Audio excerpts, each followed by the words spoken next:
The slow death of Two Bears, One Cave. Curse your podcast cringe. The slow death of Two Bears, One Cave. We're slow to start this. We're sorry, we Bert. had a couple pods earlier. Yeah. Oh God. And I want to drink. That's the death of podcasts. I know. And then if I come in and I notice you guys don't have energy and I talk a lot, the comments are like, he wouldn't shut the f- up. No. Yeah, it's we're crazy. Here. We're here. We're bringing it for you, dude. No, We're going to step it up. Listen, We're going to step it up. We need a drink. Let's have a drink. I can't drink. We'll What's drink. up? Please. Oh, you didn't hear? Medication? Yeah, blood clots. What? Yeah, my legs, yeah. All right, so we won't drink at a No, you drink. No. Shit. You know I never cared about that. Yeah, bad. You all right? In my lungs, yeah. Yeah. Blood clots. Fuck. He's like, you're very heavy. And I was like, and I said to him, I was like, I'm not the heaviest I've been. And he goes, yeah, by 1 pound. And I go, well, I lift weights, so I'm very muscular. And he goes, how much muscle's in there? So he did a scan of my body to check to see, like, it's called a DEXA scan. And he was like, yo, you have 90 pounds in your stomach of visceral fat. Christ. Whoa. And I was like, is that a lot? Ew. 90 pounds. God almighty. Yuck. And he was like, it's like a Romanian gymnast. Whoa. He's like, you're holding on to a human in your stomach. It's bad for your back. It's bad for your knees. It's bad for everything. The most overexposed comedian in history is back yet again, but this time things aren't looking so good for him. It seems like everyone saw this coming except Bert. The years of abusing his body have finally come back to haunt him, but thankfully it looks like he's at least taking it seriously this time. I've never seen him like this before. His latest health scare seems to have humbled him and forced him into rethinking his lifestyle, so I'm going to take you through exactly what happened, but just like Brendan Schaub and The Fighter and the Kid, Tom and Bert were flying high just a few years ago at the height of the podcast bubble. They were averaging over 1 million views an episode and raking in that ad revenue. You forgot that, innit? 1 million views an episode. They were waking in 1 million views an episode. 1 million. Now if I quickly check, what are they doing right now? What are they doing right now? 1 million views an episode is fucking crazy, by the way.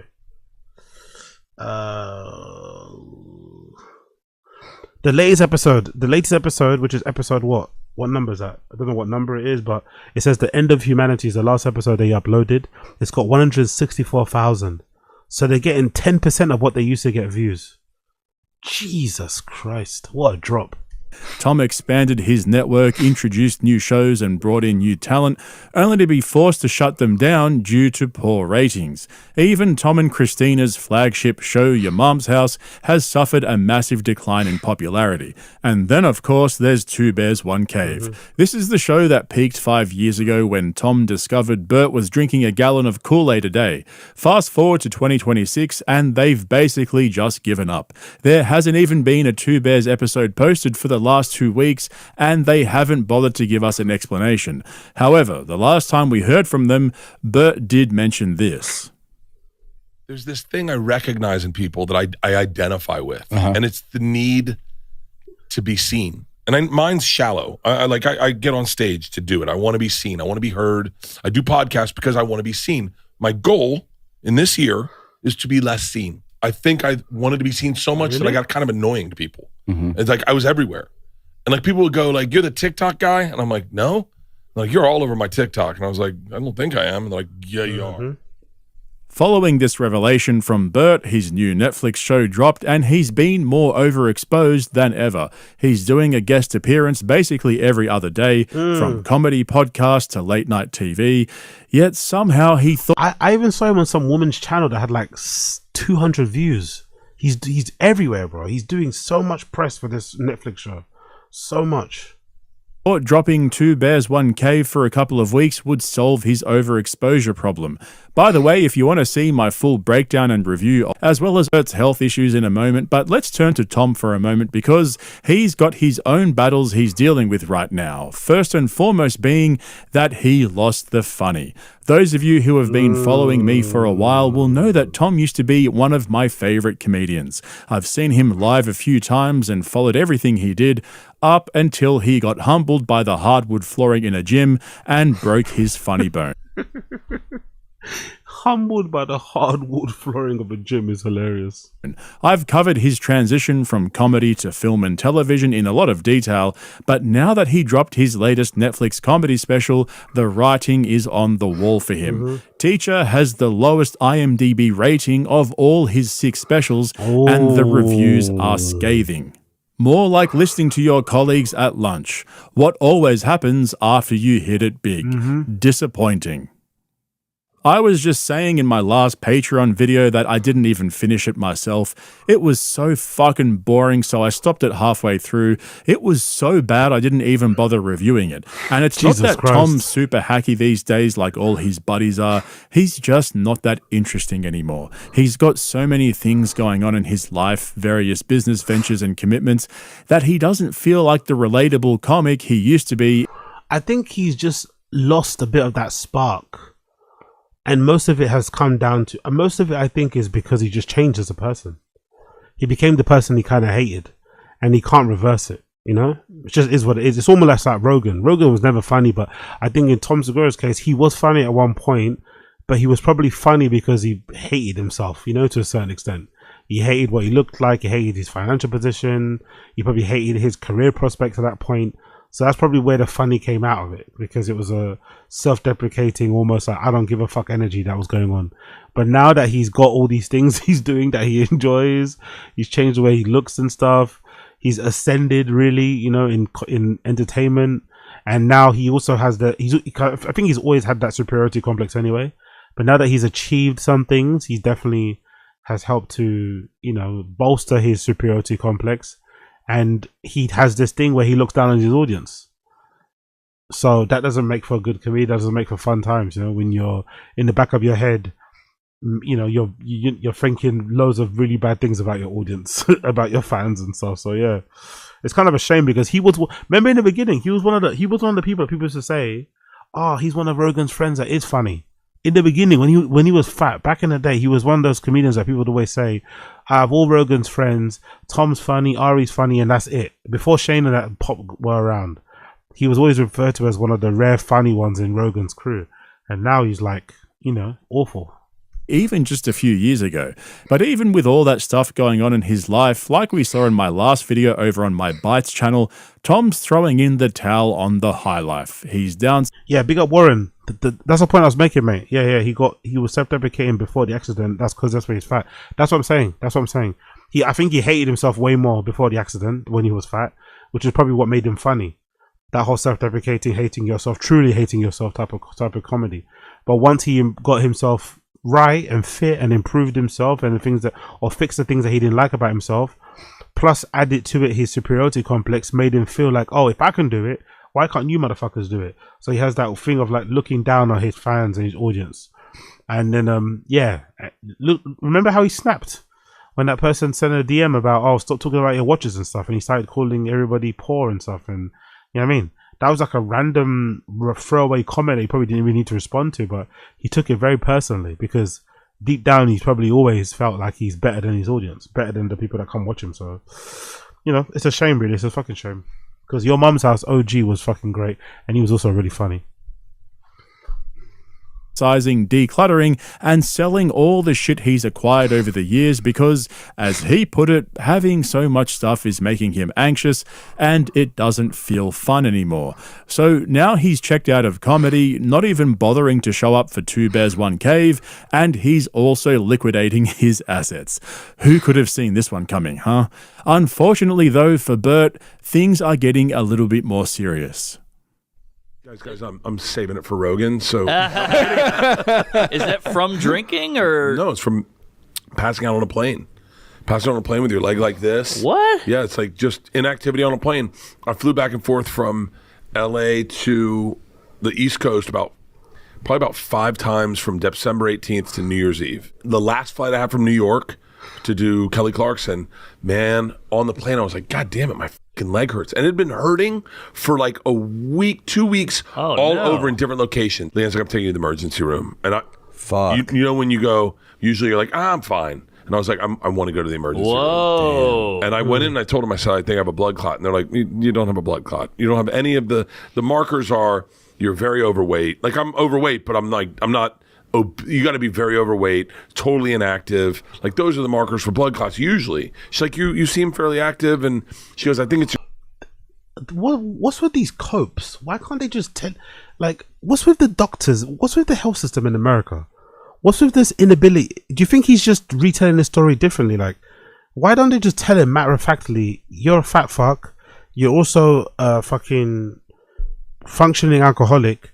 That's probably why you got these blood clots. A combination of your poor lifestyle, poor dietary, whatever consumption has led to this blood clots. Why are all these copes and, you know what I mean? Trying to make it not feel like, brother, like you don't just develop blood clots in your lungs because you're just drinking fucking 2 liters of water every day. You know what I mean? It doesn't happen like that. It's very interesting. I don't know whether or not it's the doctor saying what he's saying, or if he's telling the story in a favorable way to not make him feel so bad about his poor lifestyle choices. I don't know.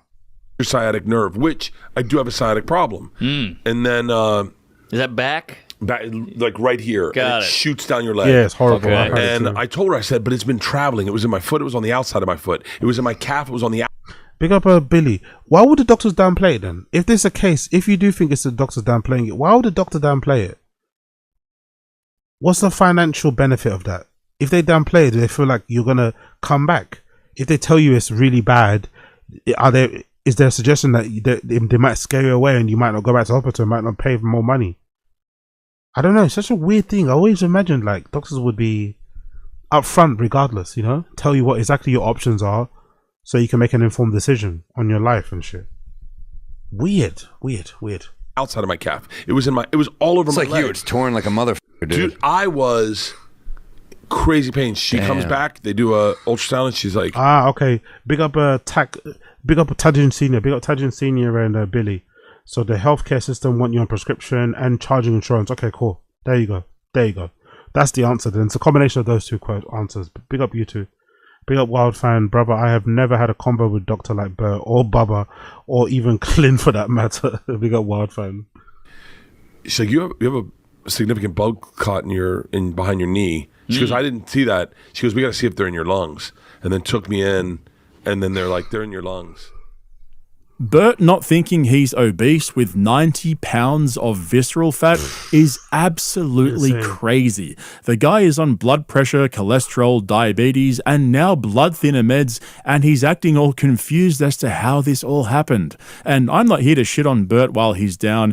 As long as he pulls through from this episode without any long-term health issues, I honestly think it's a good thing. I've always said that Bert is going to be forced to stop drinking eventually. Something's going to happen where the doctors will tell him he can't keep living like this. He's got to make some changes, and it looks like that moment has finally come.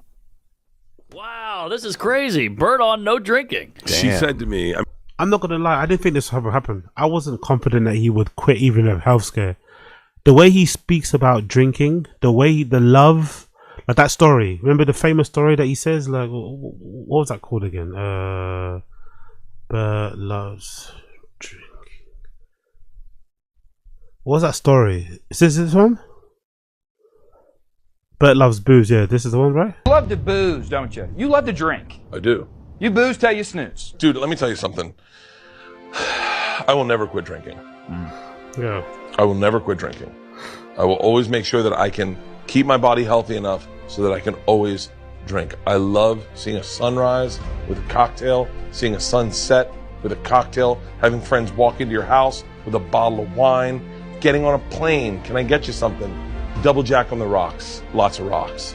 I love the moment someone says, hey, we should get a drink. And you're not supposed to. That feeling, it's like a first kiss. You don't get that first kisses when you're married. You get to have those first drinks. At a brunch, someone goes, should we do mimosas? And then the waiter goes, actually, we have bottomless mimosas. And you're like, this is going to be the best day ever. Dude, you just hyped me the fuck up. Yeah, I don't know. Someone like that, I would never imagine would stop drinking randomly because of a health scare. Because he said it. I want to be healthy as possible to continue drinking. But just look at his face. So you can tell he's definitely stopped drinking. Look at how bloated and red his face used to look. So he definitely has calmed down a little bit when it comes to the drinking. Let's actually check his Instagram quickly. But you can definitely tell I definitely believe that he's stopped drinking for a while. Because he looks like he's in the best shape he's been in for a while. And his face isn't as bloated or red as it usually is. You know. Don't get me wrong. He might have makeup on. He might have some makeup on here, but I don't think so. Coffee order. Iced coffee. I'm not supposed to drink coffee. Edit this out. I'm on blood thinners. My wife finds out I'm drinking coffee. I'm dead. But how am I supposed to live in New York? Come on in. We're talking coffee. Iced coffee. A little bit of cream. You guys going now? Oh, hey, what's up? We're back. Well, I know you're a fan of being a fan. What are you a fan of right now? Can I tell you what I'm obsessed with? I love looking at Instagram or TikTok and looking at the people that aren't famous. And they're not doing a dance. They're just a night watchman in a Nashville Walmart. And they're showing you what they had for dinner. I'll whisper, don't worry. Do you think the shirt's coming off today or something? I don't know if this shirt's coming off. The top shirt's definitely coming off. Drew and I are age adjacent. I don't know if she'd be into this look. I'll be right back. Please welcome Bert Kreischer. So yeah, big up him. He looks like he's in a good shape for once. For once, he looks like he's in good shape for once. Let's check his toes quickly. Cool. Is a big cologne guy, and I was noticing today, and tell me if I'm right or wrong. This is what I think. Cologne should. So he's definitely he's also got probably a skin condition. The booze didn't help, but he's definitely got a skin condition. There's a spots in it, yeah, and his cheeks as well. Only be noticed by those people that choose to get close to you, as opposed to a person from like 3 feet away should not smell your cologne. Am I right or am I wrong? Holy shit! Big up Gamebred. Big up Gamebred. Thank you for that detail. 90 pounds is 5 stones, AZ, on his belly. 5 stones. Fucking. I'm not obese. Like, what? Possible Cringe made a good point. How can you not think you're obese when you're carrying 95 stone in your belly? This cologne debate's getting hot. Okay, next question. And I'm listen, it's only been up for a minute, but I'm destroying these two squirters. Yeah, see, everybody's saying the same thing when it comes to healthcare. Big up Warren, back to back. Also, healthcare in the US is so expensive, people just don't go to doctor. Exactly. And then big up Diana. Bert's money will allow him to find a physician that just tells him what he wants to hear. Sad, man. So sad. These guys, they don't both squirt. They both use 2 squirts of cologne. And I said, and tell me if I'm right, cologne is to be applied with a squirt in front of you and you walk into it. Bloody hell. He might be one of the nightmare people you want to be in a car with during a traffic jam, innit? Bert might be part of a nightmare blunt rotation. Imagine being stuck in a car with Bert in heavy traffic. Jesus Christ. Am I right or am I wrong? Okay, we're going to play a game. I have these mystic powers, so what I want you to do, don't yell at anything else. I want you to concentrate in your head just who you would like to see walk out on the stage next. Everybody give it to, not dead people, not dead people. I can't do that. I'm not that fucking good, okay? Really hard, really hard. Everybody at the same time, really hard. Okay, I can do that. Ladies and gentlemen, Bert Kreischer!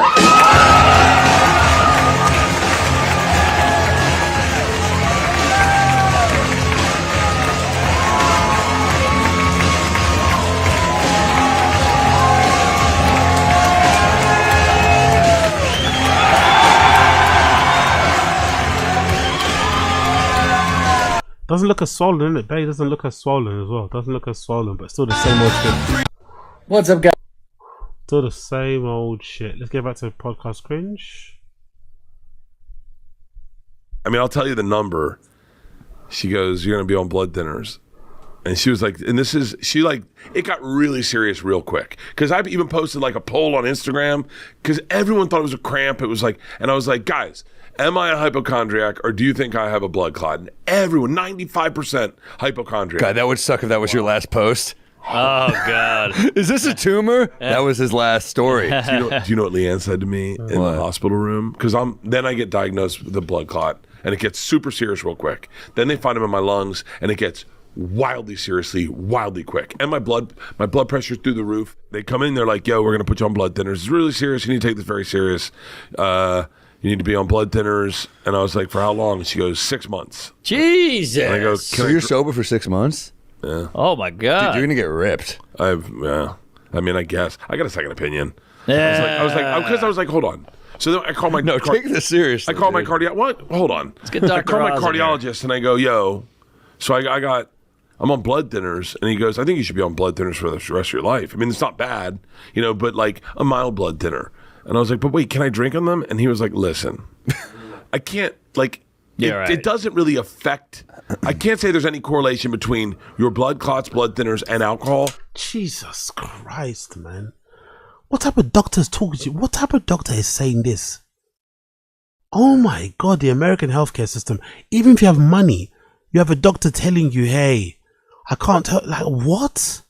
Why would you be advising somebody that is like, what's Bert in his 50s that has blood clots in his lungs to continue drinking? Wouldn't you try and be as healthy as you can this is the last part of your life, bro. Bert has probably lived longer than he's ever going to live, right? Bert has probably lived longer than he's ever going to live now going forward. Wouldn't you want to enjoy the second chapter, the second half of your life before you pass away in good health, at least? See your fucking kids grow up and shit, grandchildren, whatever. Like, why would you be advised? Like, huh? There's no direct. So how did he get there then? He didn't get to the hospital with the blood clots in his lungs because he was fucking having acai bowls and shit every day. Oh my God, man. Honestly, this is so scary, this advice. But what I can tell you is you have blood clots in your lungs and in your leg, and you should focus on your health to get rid of them. And then come back. He goes, come back in 3 months. We'll take a look at it. Come back in a few months. But I went from... You know what's also scary though? He doesn't want to stop drinking for the sake of being healthy. He wants to stop drinking to avoid the blood clots. That's the problem in his brain. He doesn't want to stop drinking because he wants to be healthy and he wants to be there for his kids or He mainly wants to stop drinking so that he doesn't get blood clots. And as soon as the blood clots go away, he'll be back on drink. Crazy pain in my leg. Like, I mean, unbearable. Unbearable. Couldn't find comfort sleeping. To now, like, I took a walk in the park today. I've been working out. I don't feel it the way I did. So the blood, and I was on a crazy amount of blood thinners, and now I'm on just 2 a day, and no Tylenol. Just 2 a day, bro. Most people don't have any blood thinner medication, especially not at this age. He's acting like 2 a day is like not that bad. You shouldn't be on any blood thinner medication. You're only 50 something. Fucking hell, guy. And all, and my blood pressure is perfect. I feel great. That's the problem with not drinking is you just feel good. You feel incredible. The alcohol isn't bad. It's not bad. It's not bad in the whole scheme of things. What it is the alcohol causes inactivity on a plane, and you pass out. And I think I passed out on my flight from New York to here with my leg underneath me. Just passed out. And I had gotten a massage. I'm not saying this is the cause of it. I got Rolfed because I thought I had a foot problem, and the dude to my leg. Oh, I'm sure that added to it. That's what they said. They go, I think you probably got injured. So they go to and because I was injured, and this is like a perfect storm of blood clots. Because I was injured, I stepped up my testosterone thinking it would heal me. And so all these things mixed, and who's giving you this advice? I'm injured. Let me increase my testosterone dosage. Who told you to do this?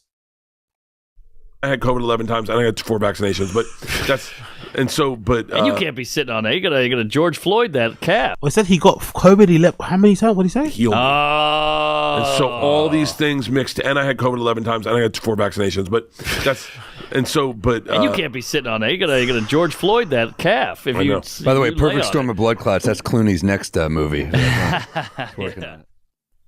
I like how he's all, fuck this, I'm going to get a second opinion, and then his cardiologist tells him he should be on blood thinners for the rest of his life, and not just for 6 months. But the amount of mental gymnastics coming from Bert as he tries to get his head around how all this happened to him, supposedly out of nowhere, is pretty funny. The guy is taking so much shit that he can't even figure out what's actually helping him and what's causing him damage. This quote takes the cake, though. That's the problem with not drinking. You feel fucking incredible. Only Bert Kreischer can say something like that with a straight face. And this is where things start to get worse for Bert, though, because his entire brand has always been built around excess. Exactly. The drinking, the eating, the partying, the fun fat guy frat boy persona. That was his product. Take that away and you're left with a guy who can't drink, can't party, can't abuse his body, and can't lean on the very thing that made him famous in the first place. So the question becomes, what does Bert look like without alcohol? What happens when the self-destruction that he's been turning into content for over a decade actually destroys him? Bert doesn't really have anywhere to go now. Look at this recent cover from Cigar and Spirits magazine. That's fucking false advertising. Bert can't do either of those things anymore. Exactly. So this isn't just a health scare, it's a full-blown identity crisis. Bert without booze isn't just healthier Bert, it's a completely different character. That's probably why he never wanted to quit in the first place. He said it himself, to be fair. He did mention it himself various times that one of the reasons why he doesn't want to quit boozing is because it's his entire identity, and fundamentally I think he really likes it. This is a common personality around the world. The guy that hasn't never let go of his college years, and this is Bert. Bert is the type of person who peaked in college, loved that persona that he had, and has never let go of it. So he's this 50-plus-year-old frat bro, essentially, which is kind of cringe and embarrassing, but that's just the way he rolls. So this is always going to be the case. Always going to be the case. Fucking hell, man. He's going to be standing there on stage with his shirt on, crying about how much he misses that sparkle. Bert's got no backup plan. It's everything or nothing. So when he's sitting there talking about how good he feels sober, which, by the way, is totally a good thing for him at a personal level, he's completely stuck between a rock and a hard place.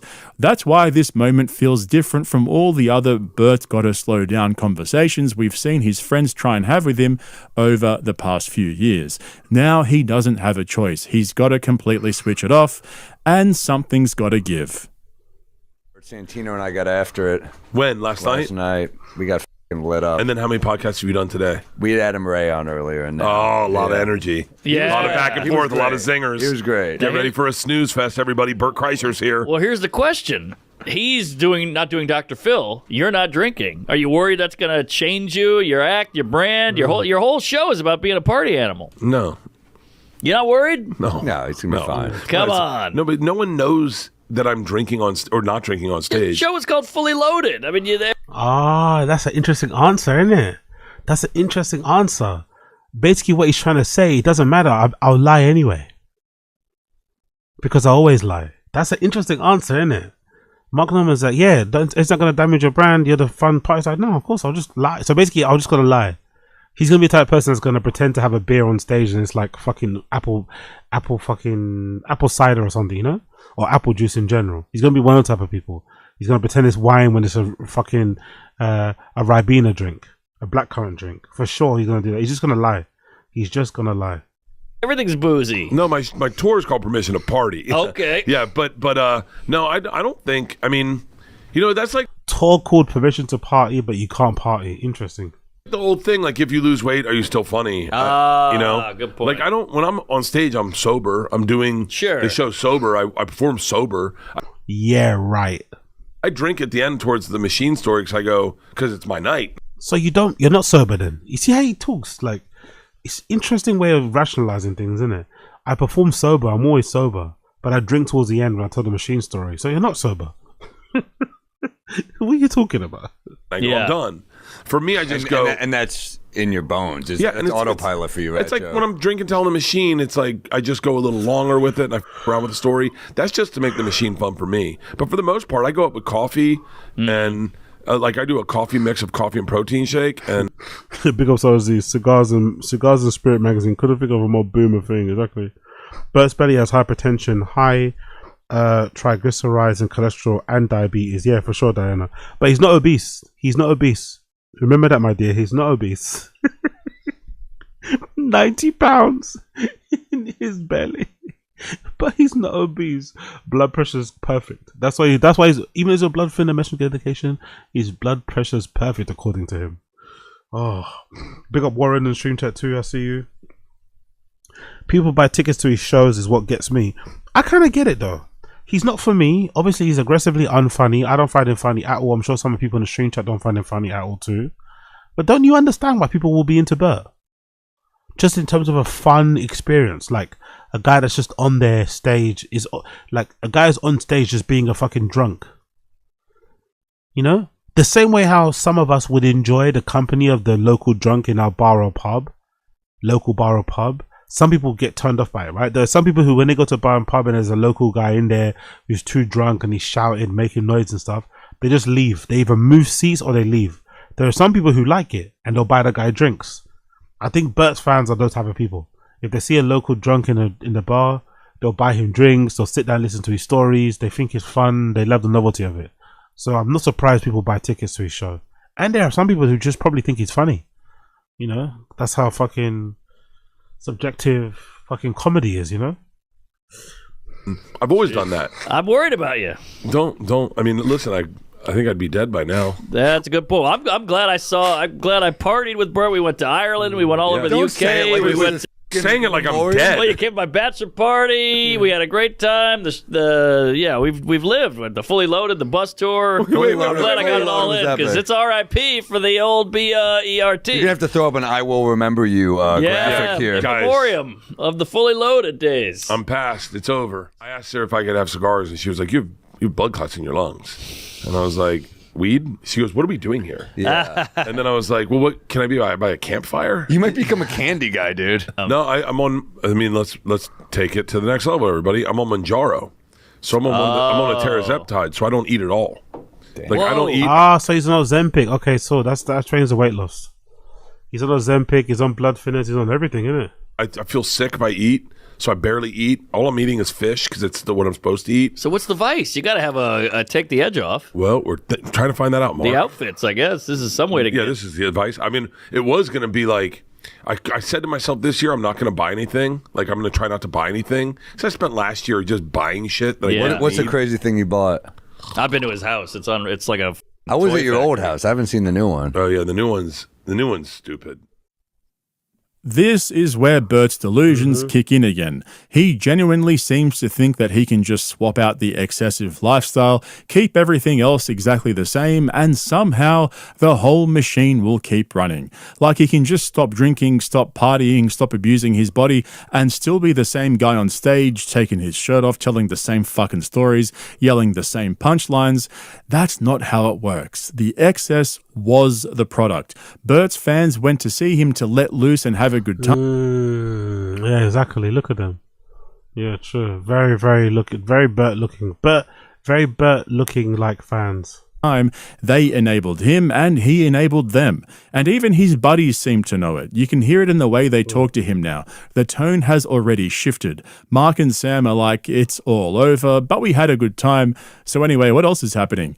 Bert's about to get a massive reality check when he realizes that the only reason other comedians gave him the time of day was because they wanted that fully loaded paycheck. It took Mark about 30 seconds to come to terms with the fact that the fun version of Bert was gone, and that there's no clear version of what comes next. They're literally telling him to his face that the party's over, and the more Bert talks about his health, the more it feels like there's a bigger story he's not telling us. Hold on, the fully loaded, they mean his tour, right? Wow. So they were using him the same way people use Rogan for the clout and shit. They didn't really, oh, bless. I'm sure he knows this anyway. He just probably likes the company, but that's a bit sad. He's on Mounjaro, he's on blood thinners, cholesterol meds, blood pressure meds, diabetes meds, yet he's still insisting he's not obese and that this has all just kind of happened to him out of nowhere because he slept on his leg wrong. 90 pounds of visceral fat doesn't sneak up on you, bro.